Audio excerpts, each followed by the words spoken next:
25 is the new 18. Not because of some cultural shift or generational quirk, but because human adolescence is literally stretching longer than it has at any point in recorded history. In the 1950s, the average person spent about 4 to 5 years transitioning from child to adult. Today, that journey takes closer to 10 to 12 years. We're witnessing the most dramatic reshaping of human development since the Industrial Revolution, and most of us haven't even noticed it's happening.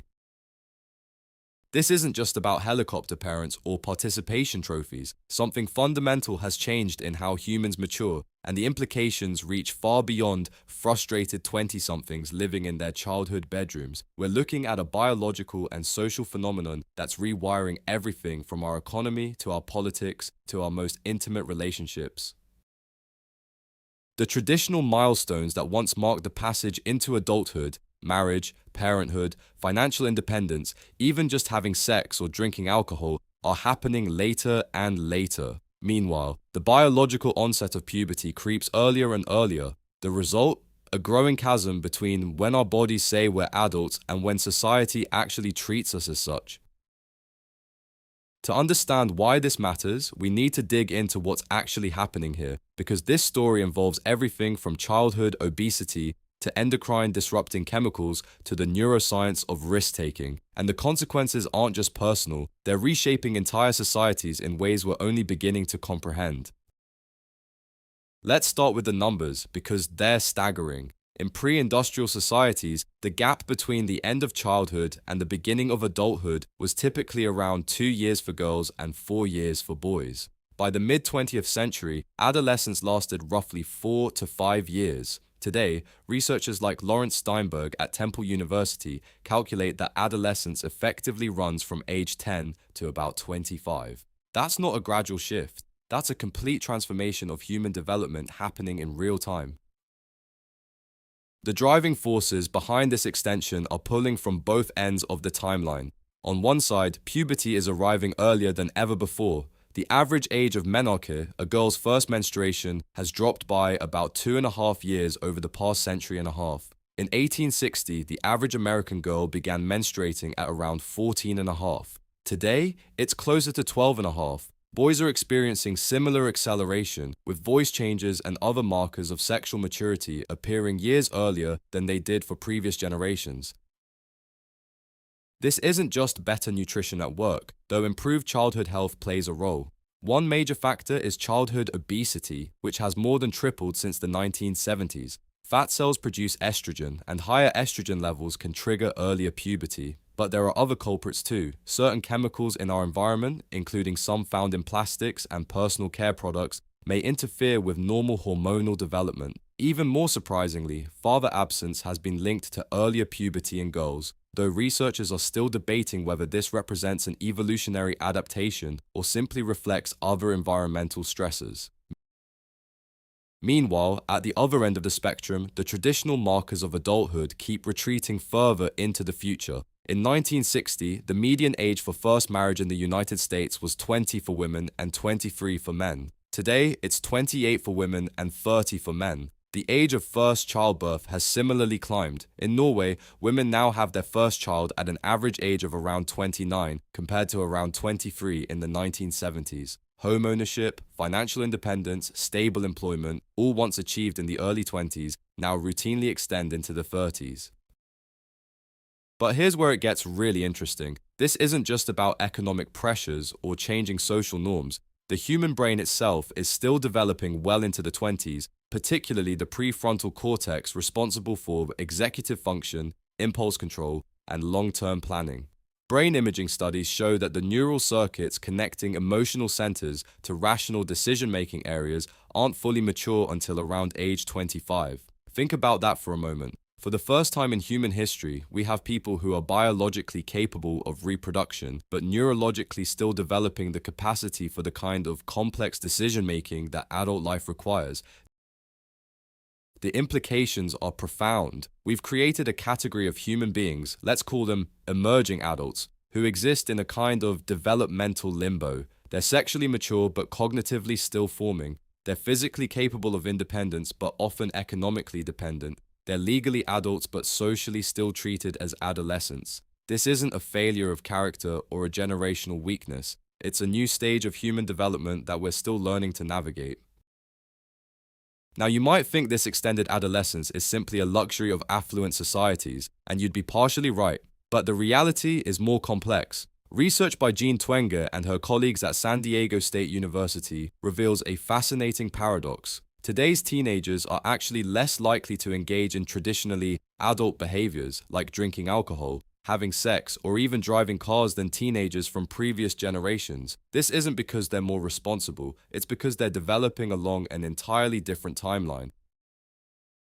The data is striking. Between 1976 and 2016, researchers analyzed responses from over 8 million American teenagers. They found consistent decreases in what they call adult activities across all demographic groups. Fewer teens are working part-time jobs, fewer are dating, fewer are going to parties without parental supervision. Even their media consumption has shifted. They're less likely to consume magazines aimed at adults or watch R-rated movies. This pattern correlates strongly with family affluence and size. Teenagers from smaller, wealthier families are significantly less likely to engage in adult behaviors than those from larger, less affluent families. This aligns with what evolutionary biologists call life history theory, the idea that organisms adjust their developmental strategies based on environmental conditions. In harsh, unpredictable environments, fast development and early reproduction make sense.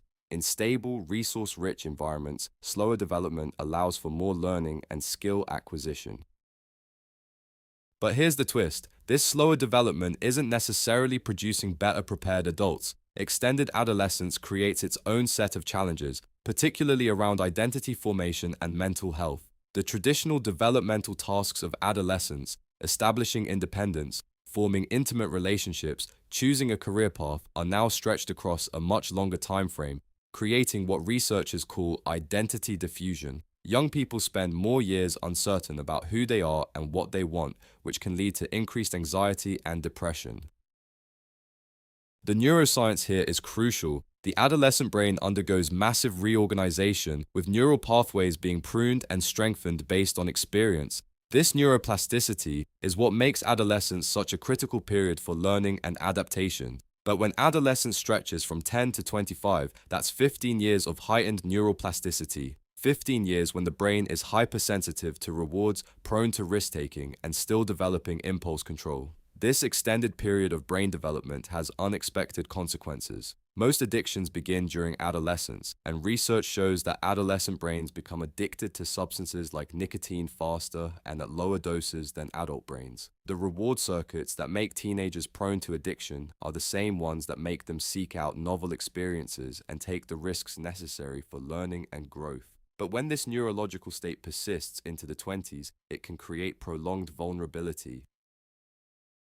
The social implications are equally complex.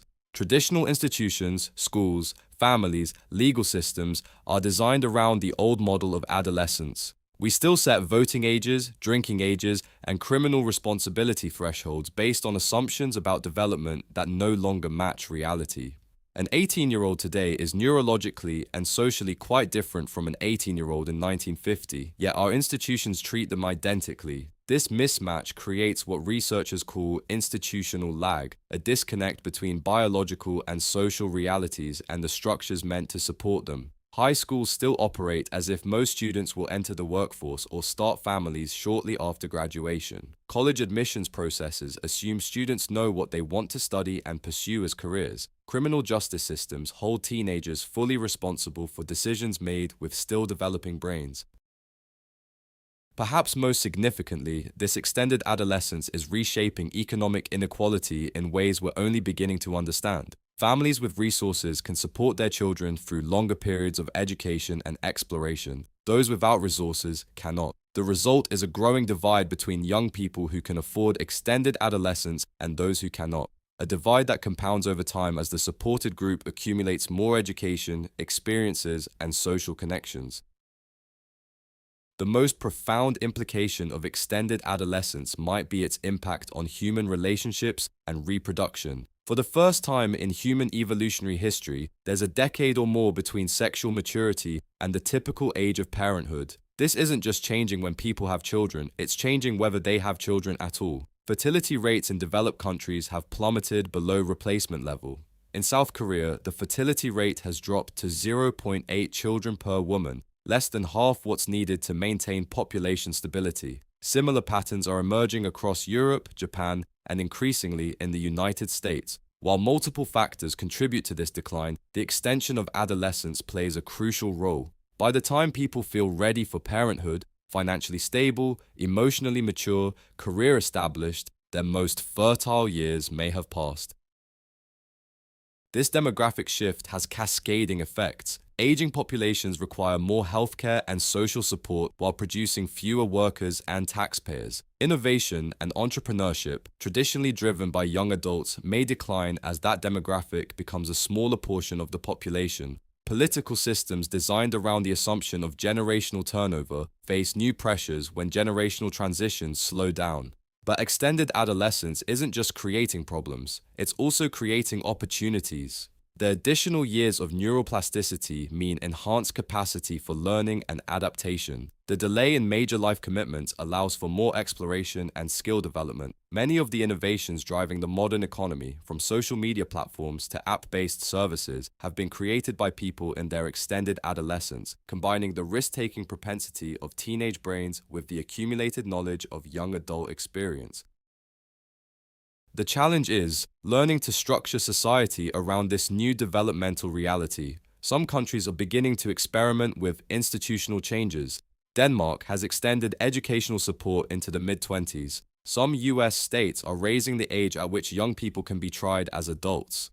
Health insurance policies increasingly cover dependents until age 26. But these are piecemeal adjustments to a fundamental transformation. What we really need is a complete reconceptualization of the life course. Instead of thinking about childhood, adolescence, and adulthood as discrete stages, we might need to think about development as a more gradual, extended process with multiple transitions and milestones.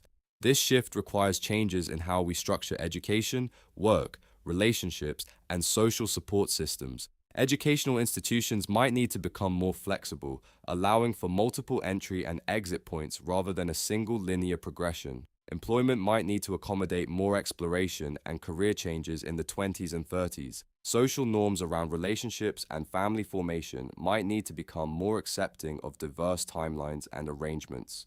The extended adolescence phenomenon also highlights the importance of mental health support during this crucial period.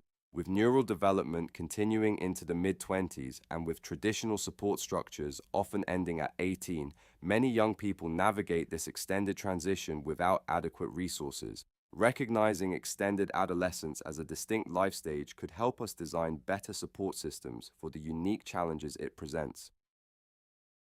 As I think about this transformation of human development, I'm struck by how it represents both a luxury and a burden of modern life. Extended adolescence is, in many ways, a privilege, the result of societies wealthy and stable enough to support prolonged development. But it's also creating new forms of uncertainty and anxiety that previous generations didn't face. We're the first humans in history to routinely spend 10 to 12 years transitioning from childhood to adulthood, and we're still learning what that means for how we live, love, work, and relate to each other. The teenagers struggling with identity today, the 20-somethings living with their parents, the 30-somethings having their first children, they're not failing at adulthood. They're pioneering a new way of being human, navigating a life stage that didn't exist until recently. Understanding that might be the first step toward making this extended journey a little easier for everyone taking it.